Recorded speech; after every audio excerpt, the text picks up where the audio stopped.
बिस्मिल्लाहिर्रहमानिर्रहीम। अस्सलाम वालेकुम व्यूअर्स, मैं वेलकम करती हूँ आपका अपने यूट्यूब चैनल ड्रेसिंग मेनिया पर। आज की वीडियो में हम कुर्ती के ऊपर मर्दाना स्टाइल में पट्टी की कटिंग और स्टिचिंग सीखेंगे। मर्दाना बुकरम मैंने ली है जो कि 1 इंच में 1 पॉइंट कम और तकरीबन 11 इंच लंबी है, और इसके एक तरफ हम लोगों ने हाफ इंच का मार्जिन एक्स्ट्रा कपड़े का रख के डबल फोल्ड करके इसका मार्जिन निकाल लेना है।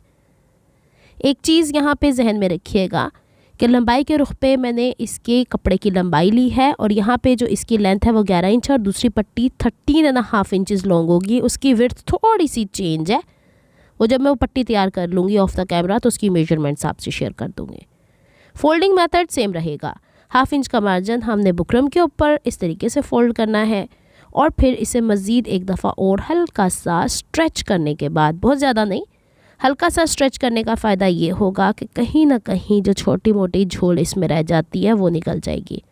और जो चौथा फोल्ड करेंगे वो हम इस पट्टी के ऊपर लेकर आएंगे, क्योंकि आपको पता है मर्दाना बुकरम थोड़ी सी मोटी होती है, हम उसका फ़ायदा उठाते हैं और वही थोड़ी सी बढ़ी हुई चीज़ बैक की तरफ जाती है, और जब हम इसको सैंडविच करके स्टिच करते हैं शर्ट के साथ तो ये आराम से बैक के कपड़े को कवर कर लेती है। तो चलें जी, एक पट्टी तैयार हो गई है, मैंने डिटेल आपको बता दी है। दूसरी पट्टी का फोल्डिंग मेथड सेम है, बस इसमें फ़र्क जो आप देखेंगे वो ये होगा कि ये 1 इंच या 1 इंच से 1 पॉइंट ज़्यादा चौड़ी होगी, इससे ज़्यादा चौड़ी नहीं रखनी है, और इसकी जो लेंथ है वो 13.5 से 14 इंचज़ है, थोड़ी सी बड़ी लेनी है।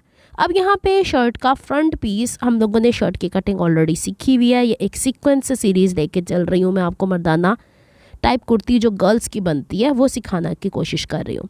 तो यहाँ पे शर्ट का सीधा हिस्सा ऊपर की तरफ है, फ्रंट पीस लिया, अभी मैंने शोल्डर से इसको स्टिच नहीं किया है। तो सेंटर में से 1 पॉइंट हम लोगों ने लेफ़्ट साइड से इसकी हाफ इंच का मार्जिन लेना है। अच्छा, ये जो पट्टी मैं रखना चाह रही हूँ इसकी ओपनिंग मैंने कोई 10 इंच तक रखी है, ये हम थोड़ी बड़ी भी बना सकते हैं, it's not a big issue. इसकी जो कटिंग है वो सेंटर में नहीं करनी, सेंटर से 1 इंच का 1 पॉइंट रखते हुए लेफ़्ट साइड, जो हमारी राइट हैंड साइड है वहाँ पे करनी है। अभी मैं थोड़ा सा आपको उठा के दिखाती हूँ ताकि आपको समझ में आ जाए। बिल्कुल सेंटर में कट करने से थोड़ी सी डिफ़िकल्टीज़ आती हैं। आपको छोटा सा हिस्सा इसका मुड़ा हुआ नज़र आया है, बस इसी को हमने लेके चलना है, और यहाँ से हमने हाफ इंच की दूरी पे ये वाला निशान लगाना है, या फिर यूँ कहिए कि आपने जो पट्टी लगानी है उसका सेंटर कर लें। और पट्टी ये 1 इंच से थोड़ी सी कम थी तो हाफ इंच सही रहता है। अगर तो आप इसे डायरेक्टली स्टिच कर सकते हैं तो ज़रूर कीजिए, लेकिन जो बिगनर्स हैं उनके लिए मैं एडवाइस करूँगी कि पट्टी का ये हिस्सा खोलिए, जहाँ तक कट है वहाँ तक, और जहाँ तक हमने निशान लगाया है वहाँ तक इधर पट्टी के ऊपर ग्लू लगाइए। अब एक और मसला था यहाँ पे कि चूँकि मेरा चेकर्ड फैब्रिक है तो मेरा हत्युल इम्कान कोशिश थी कि इसके चेक से चेक को मिला के इस तरीके से मैं इसको पेस्ट करूँ। अगर सिलाई में लेके जाती कहीं ना कहीं खिंचाव आ जाता। फ्रंट की तरफ से मैंने इसे यूँ किया है और बैक की तरफ पलट के, चूँकि मैंने कट से स्टार्ट किया है तो ये हिस्सा ईज़िली बैक की तरफ फोल्ड हो जाएगा। तो अब हमारे पास एक ऑप्शन और बड़ा अच्छा आ जाता है, ये वाला जर्मन वाइट ग्लू है, और इसको मैं जब बैक के ऊपर उसी हाफ इंच के मार्जिन के ऊपर अप्लाई करूँगी तो ये ईज़िली इसको मैं स्ट्रेच करके वहाँ तक ले जाऊँगी। बाज़ औक़ात होता है कि हम कच्चे हाथों से जब काम कर रहे होते हैं तो बिगनर्स के लिए बैक वाला हिस्सा सिलाई के अंदर कवर करना डिफ़िकल्ट होता है। तो ये वाला ऑप्शन मैंने बिगनर्स के लिए इसमें ऐड कर दिया है। दोनों ऑप्शंस हैं आपके पास, जो आपको बेहतर लगे आप काम कर सकती हैं। अब यहाँ पे हमने लब की सिलाई लगानी है बुकरम के ऊपर, बड़े ही एहतियात के साथ काम करना है। इसका फ़ायदा ये हो जाएगा कि आपके शर्ट के अंदर का मार्जिन ना कम ना ज़्यादा होगा स्टिचिंग के दौरान, और जब आप परफेक्ट हो जाते हैं काम में तो फिर आप ग्लू के बगैर भी कर सकते हैं। सिलाई यहाँ से ऐसे बाहर निकालेंगे। अब यहाँ से दूसरी तरफ की पट्टी की चौड़ाई हाफ इंच नहीं रखनी है जो गुम करनी है। शोल्डर को यूँ मेजर कीजिएगा। फिर इसके बाद पट्टी के 2 हिस्से नज़र आ रहे हैं, एक जो नीचे हमने एक्स्ट्रा दबाया था, एक ऊपर जो बुकरम वाला फोल्ड है, बुकरम वाले फोल्ड में निशान लगाइएगा। इसको यहाँ तक मेजर कीजिएगा तो 1/4 इंच से 1 पॉइंट ज़्यादा का निशान आ रहा है। 1 इंच इसलिए रख के दिखा रही हूँ कि सिल्वर वाले हिस्से में आपको नज़र नहीं आना था, इस वजह से। अब फ्रंट की साइड पे मैंने 3-4 जगहों पे निशान लगा के स्ट्रेट लाइन ड्रॉ कर दी है। ये मार्जिन पहले की निस्बत, क्योंकि इसमें से पहले ही 0.1 इंच निकला हुआ है, अब हमने दोबारा से इस पट्टी को ऐसे ही अटैच करना है। शोल्डर जो गले की तरफ है थोड़ी सी बढ़ा के पट्टी रखनी है। वो जब मैं आपसे कॉलर की वीडियो शेयर करूँगी तो इसकी गोलाई कटिंग करना भी बताऊँगी।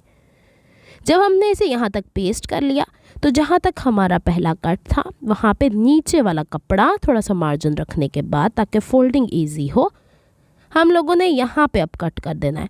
मेरी थोड़ी कटिंग के या स्टिचिंग के पैटर्न डिफरेंट होते हैं क्योंकि प्रैक्टिकली मैं इसको डिफरेंट वेज से स्टिच करने के अंदाज़ बदलती रहती हूँ और मुझे अच्छा लगता है, तो यही चीज़ें मैं आपसे शेयर करती हूँ। आपको जिस तरीके से बेहतर लगता है आप उसे वैसे कीजिए।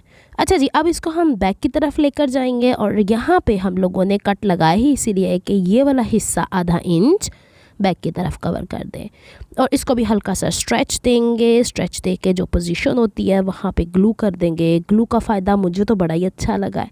तो अगर आप लोगों ने भी मेरी तरह अपने ड्रेसेस स्टिच करने होते हैं तो आप ग्लू कर सकती हैं, लेकिन अगर आप प्रोफेशनली टेलरिंग करती हैं तो आप लोग वैसे ही सीखिए जैसे कि प्रोफेशनली लोग करते हैं। तो चले जी, दोनों ऑप्शंस मैंने आपके सामने रख दिए हैं, जो आपको बेहतर लगे आप कर सकते हैं। यहाँ तक मैंने इसे कर लिया था ग्लू। इसके बाद इसे आयरन करते हैं ताकि ग्लू ड्राई हो जाए, वरना अगर गीला गीला इसे उठा लेते हैं तो कहीं ना कहीं से मिसप्लेस हो जाता है। अब हम इसे फ्रंट की तरफ लेके जाते हैं। इसकी यहाँ पे अब सिलाई करेंगे। अब देखें कहीं झोल नहीं लग रहा, मुझे तो अच्छा तरीका लगा ये इस तरीके से काम करने का, और सिलाई का दबाव भी एक जितना आया है। कहीं पे बलून की तरह उभार और उतार चढ़ाव नहीं बने हैं इसके ऊपर। और इस पर भी हम लपकी सिलाई लगाएंगे थोड़ा सा नफासत के साथ। और जब हम इसके इस वाले हिस्से पे आएंगे जहाँ पे हम लोगों ने इसका ये पहले पट्टी लगाई है, इसको थोड़ा सा आउट ऑफ वे कर देते हैं, हटा देते हैं रास्ते से। नीचे से मैंने बुकरम समेत ही इसे इसके चकोर जो पैटर्न है उसके हिसाब से फ़ोल्ड कर दिया है। वो कोई इतना डिफ़िकल्ट काम नहीं है। यहाँ तक इसको बैलेंस करके लेके गए, नीडल अंदर रख के प्रेसर फुट की डायरेक्शन चेंज करनी है। और ये वाला हिस्सा जिस तरह मैंने आपको बताया 1 इंच मैंने बढ़ा के रखा है, ज़्यादा नहीं। थोड़ा सा कपड़े को यहाँ बैलेंस कर लेना है, ये ना हो कि कोई एक्स्ट्रा कपड़ा इसके अंदर चला गया, इसके ऊपर एक एक्स्ट्रा सिलाई भी बड़ी ही भद्दी लगेगी। यहाँ तक दूसरे किनारे तक ले जाके प्रेसर फुट की डायरेक्शन चेंज करनी है। और फिर ये वाला हिस्सा जो छोटा मोटा नज़र आ रहा है इसको भी हम किसी नोकीली चीज़ से अंदर की तरफ धंसाएंगे। पट्टी को ऊपर से बैलेंस करके देखना है कि भाई कितनी चौड़ी इसके अंदर आ रही है। वैसे तो डिज़ाइन भी आपको इसका लुक बता रहा है। ये नीचे वाली पट्टी के थोड़ा सा ऊपर आएगी क्योंकि ये वाली पट्टी को हमने थोड़ा सा सेंटर से दूरी पे भी कट किया था, याद है आपको शर्ट को जब कट किया था। तो अब हम इसकी सिलाई वहाँ तक लेके जाएंगे जहाँ तक इसका ये नीचे वाली पट्टी का जो रॉ एज है वो छुप जाए। बेसिकली हमने उसी को छुपाना है। अगर आपको मेरी एफर्ट्स पसंद आती हैं तो please like my videos, subscribe to my channel, hit on the notification bell for more updates. और यहाँ से मैंने भरपूर इसको आपके सामने ही बैलेंस करने की कोशिश किया है, लेकिन पैटर्न कहीं ना कहीं बुकरम पे लगने की वजह से, शर्ट पे होने की वजह से आगे पीछे है तो है। अब यहाँ पे इसको हम ले जाते हैं स्ट्रेट। अगर आप डबल सिलाइयाँ यहाँ लगाना चाहते हैं तो एक टांका ऊपर की तरफ बढ़ा के फिर ले जाके इसे आप वाइंड अप कर सकते थे। तो मैंने एक के ऊपर ही एक सिलाई लगा दी। यहाँ पे थ्रेड थोड़ा लंबा करके काटा है और इसको मैंने नीचे की तरफ खींच के नॉट लगाई है, ऊपर कच्चा नहीं छोड़ना। ये लीजिए जनाब, मैंने इसे कोई इस्त्री नहीं किया, वैसे के वैसे ही पड़ी हुई है। उम्मीद करती हूँ आपको डिटेल्स समझ में आई होंगी। कॉलर मैं इंशाल्लाह नेक्स्ट वीडियो में लेकर आ रही हूँ और देखते हैं कि उसको लगने के बाद इसकी कंप्लीट लुक कैसी आती है। दुआ में याद रखिएगा, अपना बहुत सारा ख्याल रखिएगा। नेक्स्ट वीडियो तक के लिए अल्लाह हाफिज़।